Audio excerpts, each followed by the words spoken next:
familia, que tal vez son los que más se ha hablado, pero también hay otros temas, como por ejemplo la protección del consumidor. Cuando nosotros tenemos problemas concretos todos los días, todos somos consumidores desde que nacemos hasta que morimos, desde la mañana hasta la noche, y siempre estamos consintiendo problemas con letra chica y cláusulas sorpresivas. Bueno, acá se introduce la figura del consumidor dentro del Código Civil para proteger mejor a la población en todos estos contratos pequeños que uno hace todos los días y que traen tantos problemas. ¿Qué habla usted, por ejemplo? ¿Contrato de alquiler, contrato de telefonía? Todo eso, sí, todo lo que el ciudadano común, todos nosotros hacemos todo el día. Normalmente uno acepta porque las condiciones de mercado son o lo acepta como está o lo deja. Por eso se lo llaman opciones muy cerradas. Entonces, cuando uno acepta también todas las condiciones generales.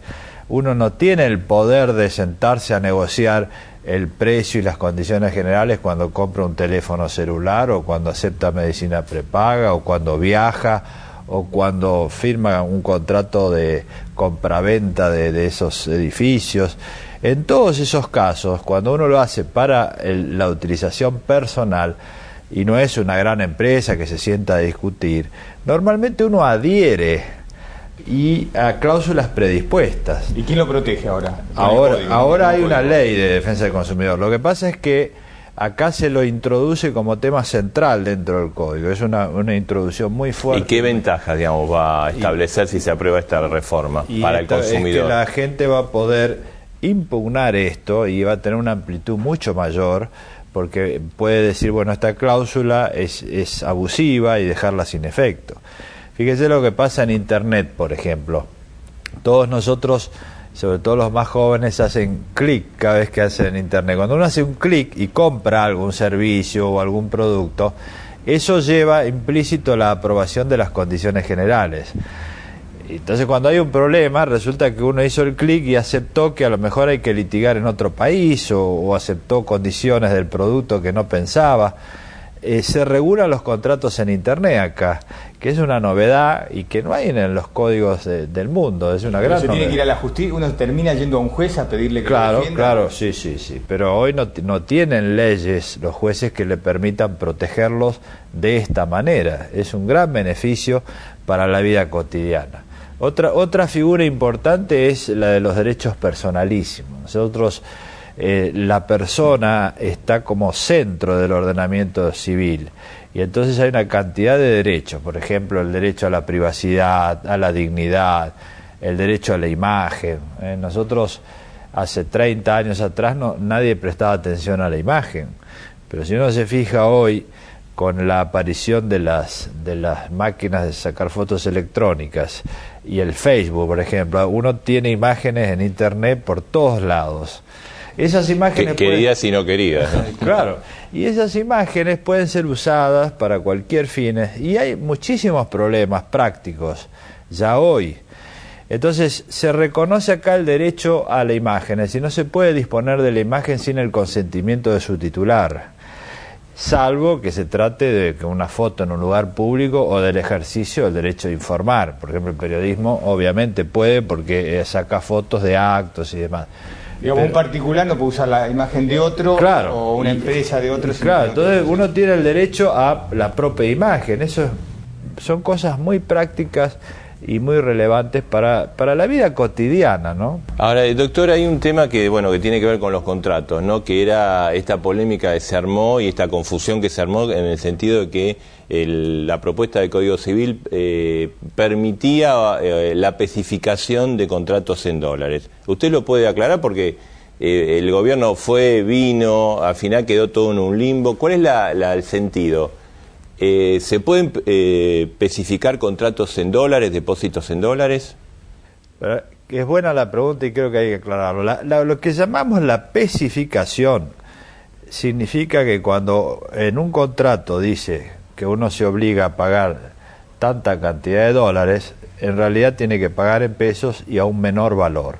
Eso se hizo en la Argentina con el actual sistema vigente, que es la ley de convertibilidad, y se hizo en una situación de crisis económica por una ley especial, que fue la 25561. Todos sabemos y conocemos lo que pasó en la crisis. Eso se llama especificación. Esto no tiene relación con ese fenómeno que es algo muy especial de una crisis económica y de una situación de emergencia. Fuera de eso, durante muchos años, desde que se sancionó el código hasta los años 90, siempre en el Código Civil se decía que los contratos son en pesos, y si uno contrata en moneda extranjera, no es la moneda de circulación legal, y entonces son cantidades de cosas, y si el deudor, en lugar de liberarse, debe dólares, puede liberarse en pesos, la misma cantidad para comprar dólares. Esto dijo el Código Civil, y es la doctrina que está en la mayoría de los países. Si uno ve Brasil, por ejemplo, dice eso, no es normal contratar en dólares. Ahora, nosotros hemos tenido tantos problemas económicos que llegó un momento que se cambió la ley y se dijo, bueno, como todos queremos proteger en dólares, se hizo la reforma de la ley de convertibilidad, y entonces se dijo, es tan moneda nacional contratar en moneda nacional el peso como en dólares. Entonces, si uno contrata en dólares, debe devolver en dólares. Este es el régimen actual. Cuando nosotros hicimos la redacción, reprodujimos el régimen actual, porque nosotros no tenemos facultades. Yo, como presidente de la Comisión de Reformas, lo que tengo que decir es, mira, esto es lo que está vigente, y no tenemos facultades de cambiar la macroeconomía. El Poder Ejecutivo, ¿qué hizo? Ellos entienden que hay que volver al régimen anterior del Código Civil, que en realidad es una opción de política legislativa que nosotros no podemos tomar, porque el que la tiene que tomar es el Congreso. El Congreso ahora lo discutirá. Pero tampoco se vuelve al sistema del Código Civil en el sentido estricto. ¿Por qué? Porque acá hay una norma muy importante que no fue modificada, y que nosotros la pusimos especialmente tomando en cuenta los problemas del ciudadano común, que dice que cuando uno deposita dinero en un banco, el depósito de dinero, si es en moneda extranjera deben devolvérselo. Es decir, si deposito dólares, me deben devolver dólares. Eso está expresamente puesto en los contratos bancarios de depósito, y eso nadie lo ha modificado. Y a mí Ni la propuesta esta del gobierno. Tampoco. Y a mí me parece que eso lo pusimos expresamente para proteger al ciudadano común, que ha sido a veces tan dañado en la Argentina. Y bueno, cuando se habla de seguridad jurídica, hay que pensar también en la seguridad jurídica del ciudadano común. El que tiene un poco de dinero lo lleva al banco y después le cambiaron la moneda. No, eso queda firme, está en el proyecto que trata el Congreso. Doctor, hablando de seguridad jurídica, seguro que los jubilados que en este momento están viendo la nota están esperando que le preguntemos qué va a pasar con ellos, qué va a pasar con los juicios que ganan los jubilados y que tienen fallos favorables los jueces. ¿Lo van a poder cobrar? Sí, de hecho, nosotros lo que estamos haciendo es tratar de discutir a fondo el tema de la cantidad de juicios que hay y la duración. ¿Qué es lo que pasa? Cuando uno se jubila, ya cuando se jubila empieza un juicio, porque tiene que discuten el cálculo, le toman en cuenta periodos anteriores, bajos, hay diferencia entre lo que uno cobra efectivamente y lo que figura, porque hay rubros que no son remuneratorios y no se computan. Entonces todo el mundo termina haciendo un juicio. Cuando llega ese juicio lo inicia en primera instancia, va a la Cámara, llega a la Corte, vuelve, después lo vuelve a ejecutar, se impugnan las liquidaciones, se vuelve a discutir. Entonces es una situación que lleva años, en la cual una persona que debe disfrutar de la vida en paz se la pasa litigando. El jubilado se transforma en un litigante, y eso no es bueno. Nosotros tenemos la responsabilidad de encontrar una solución. Entonces, nosotros lo que decimos es que hay que disminuir la litigiosidad, y se lo hemos planteado al ANSES el año pasado, presentó un informe, y ahora le hemos dicho mucho más fuerte que ese informe tiene que ser más amplio, ver cómo están los recursos, por qué hay tanto litigio, por qué no, aun cuando esto no está en la Corte, las ejecuciones de sentencias son en los juzgados previsionales.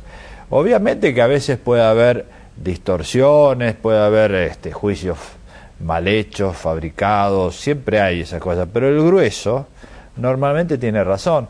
Entonces, ¿por qué hay tantos juicios? Tenemos que tratar de disminuirlo. Ese es el sentido por el cual la Corte le ha pedido al ANSES ese informe. El informe, digamos, faltan pocos días para... Sí. Y cuando informe vamos a analizar cómo puede resolver este problema. Vamos a tener un diálogo fuerte con el ANSES a ver si se puede disminuir. Porque, doctor, digamos, el ANSES mira por otro lado, o sea, le presentará mucho informe, pero después, a la hora de los bifes no paga. Hay jubilados de 90 años, de cuánto pueden esperar. Y tienen fallo favorable y el ANSES sigue demorando, es una cifra muy importante.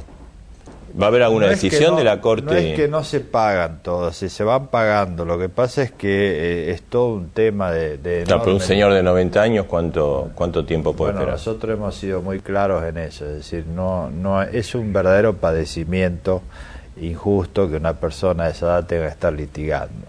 Si tiene razón, no deberíamos lograr que tenga un juicio así.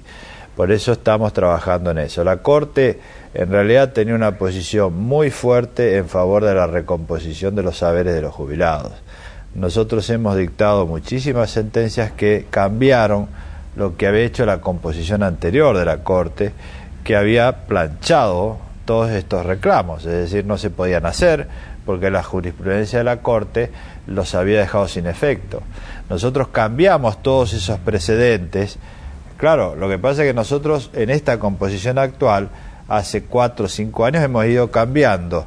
Entonces, ese cambio de todos los precedentes anteriores fortalece la posición de los jubilados, pero claro, genera más litigiosidad y es ahí donde se produce el problema que hay hoy, de que nuestros precedentes, al darle más derecho, hay más litigio y el ANSES está... Doctor, y en esta digamos, análisis de la situación del ANSES, ¿van a analizar la torta de inversiones? Porque muchos sostienen que el ANSES, digamos, está siendo utilizado para financiar el Estado y que los fondos de los jubilados, nadie sabe, no los presentes, pero los futuros se pueden, digamos, dilapidar o perder o hacer inversiones que no tengan la retribución adecuada. Se habló del plan de vivienda, se habla de bonos también. Hay que ver exactamente qué dice el informe. Por eso en el informe se pregunta cuáles son los fondos, dónde están destinados, y ese informe se discutirá. Yo creo que eso tiene que ser información pública, ¿no? Cuando presenten el informe lo veremos. Doctor, hay un elemento muy importante para la justicia que es el Consejo de la Magistratura. ¿Usted considera que desde su creación los gobiernos de turno, los que han pasado, han utilizado el Consejo de la Magistratura para presionar a los jueces, para sacar fallos a favor de los gobiernos de turno? No, el Consejo como tal no, es decir, es muy difícil. Digamos, amenazando de de sancionar a jueces que no fallan como el gobierno de turno quiere. Bueno, el problema no es tan directo, pero sí hay una situación histórica ya de que se genera una inestabilidad. Las asociaciones de magistrados lo han dicho, la Corte creó una comisión de independencia judicial y nosotros en las conferencias de jueces hemos señalado que esto no es bueno, porque acá hay que referirse tanto a la justicia nacional como a las justicias provinciales. Sí, pues donde también tiene su consejo de magistratura. Porque cuando uno ve también la justicia federal y tiene casos